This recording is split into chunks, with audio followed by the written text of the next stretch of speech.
September 1, 2024 Vijayawada చరిత్రలో ఎవ్వరూ మర్చిపోలేని రోజుగా ఇది గుర్తుండిపోద్ది. ఎందుకంటే అప్పటికే కొన్ని రోజులుగా పడుతున్న భారీ వర్షాలతో వాగులు, నదులు మొత్తం కూడా ఫుల్ కెపాసిటీతో వాటర్తో నిండిపోయి ఉన్నాయి. సరిగ్గా అదే టైంలో బుడమేరు వాగుకి విజయవాడకి 15 కిలోమీటర్ల దూరంలో ఉన్న శాంతినగర్ దగ్గర గండి పడింది. గట్టు తెగిపోవడంతో ఒక్కసారిగా ఆ నీళ్ళన్నీ విజయవాడ మీద వచ్చేసినాయి. ఈ వీడియో చూడండి, 3 గంటల్లో ఎంత హైట్కి వచ్చిందో. ఇక్కడ ఒక ఆవిడ రెడ్ డ్రెస్ వేసుకుని నిలబడింది. ఆవిడ పక్కన గోడ మీద ఈ గ్రీన్ కలర్ లైన్ గుర్తుపెట్టుకోండి.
ఈ వాటర్ అన్నీ విజయవాడ మీదకి వస్తున్నాయి అని కనీసం క్లూ కూడా లేని విజయవాడ ప్రజలు ఆ రోజు కూడా ఎప్పుడులాగానే ప్రశాంతంగా ఎవరి పనుల్లో వాళ్ళు ఉన్నారు.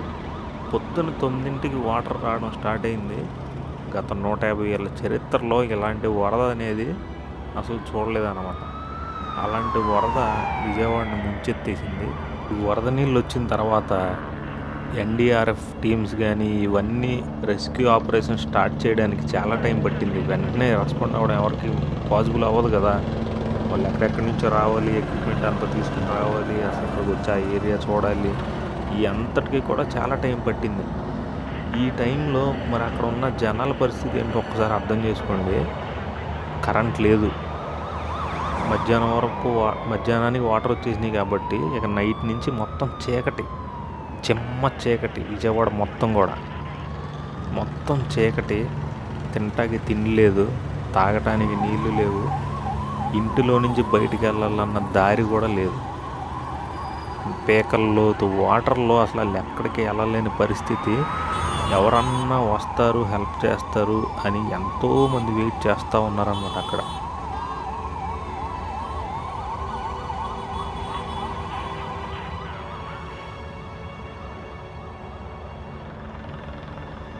మెయిన్ రోడ్ల మీద ఫుడ్ ఇస్తారు, ఇళ్లలోకి వెళ్ళి మాత్రం ఫుడ్ ఇవ్వరు.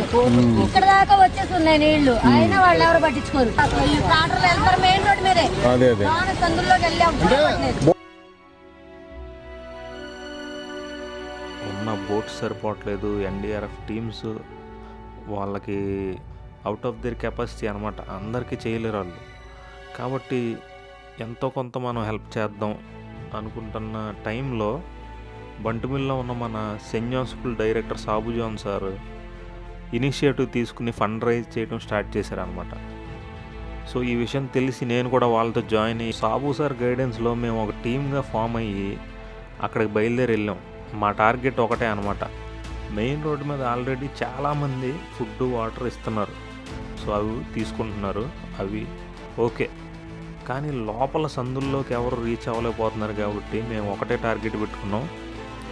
లోపలికి వెళ్దాం, లోపల ఫ్యామిలీస్ని రీచ్ అవుదాం, వాళ్ళకి మనం హెల్ప్ చేయాలి అని చెప్పి.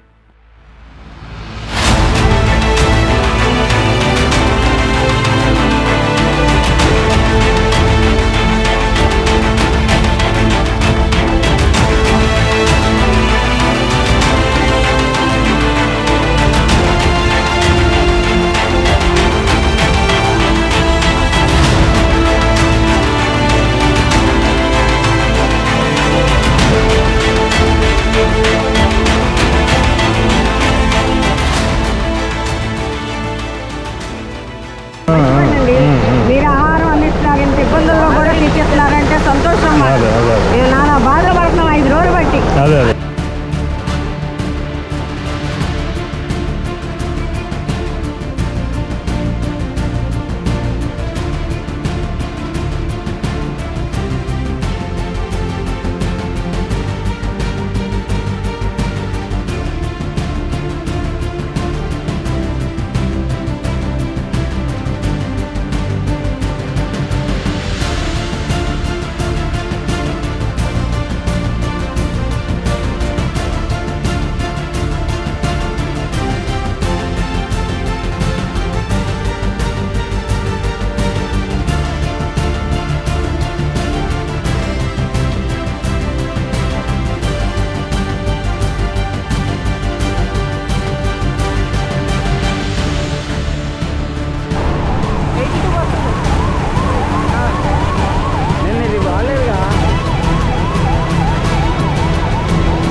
ప్రస్తుతానికైతే మేము వచ్చి 3వ రోజు ఇవాళ వాటర్ బాటిల్స్ అన్నీ స్కూల్ బస్సులో నుంచి ట్రాక్టర్లోకి వేస్తున్నాం. ఇప్పుడు లోపలికి తీసుకెళ్ళడానికి, ఫ్లడ్ ఏరియాలోకి తీసుకెళ్ళడానికి రెడీ చేసుకుని మెల్లిగా లోపలికి వెళ్తాం. కొంచెం వర్షం కూడా పడుతుంది. ఇలాంటి వారు అందరూ సహకారం చేపట్టి అంటున్నారు. వ్యాపారి అడంతు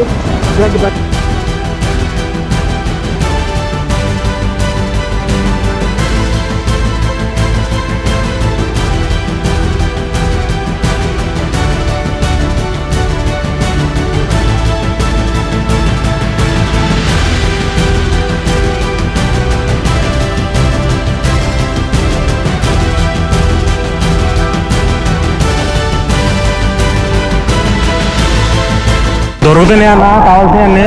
మంచిగా ఇబ్బంది, మంచినీళ్ళు రావట్లేదు ఎక్కువ మంది. మంచి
వెళ్ళి వస్తే ఫోన్ చేస్తాం ఖచ్చితంగా. మా ఏరియాకి వచ్చారు. మీకు అందరూ థ్యాంక్స్ చెప్పమన్నారు. చాలా రోడ్డు పని ఉంటాం. ఈ అందులోకి ఒక్కరు లేదు, ఎమ్మెల్యే అయినా రాలేదు. మీరు లక్కీగా దేవుడు పంపించాడు మిమ్మల్ని మా దగ్గరికి. వాళ్ళందరి తరఫున మీకు థ్యాంక్స్. Thank you sir. సాగు సార్.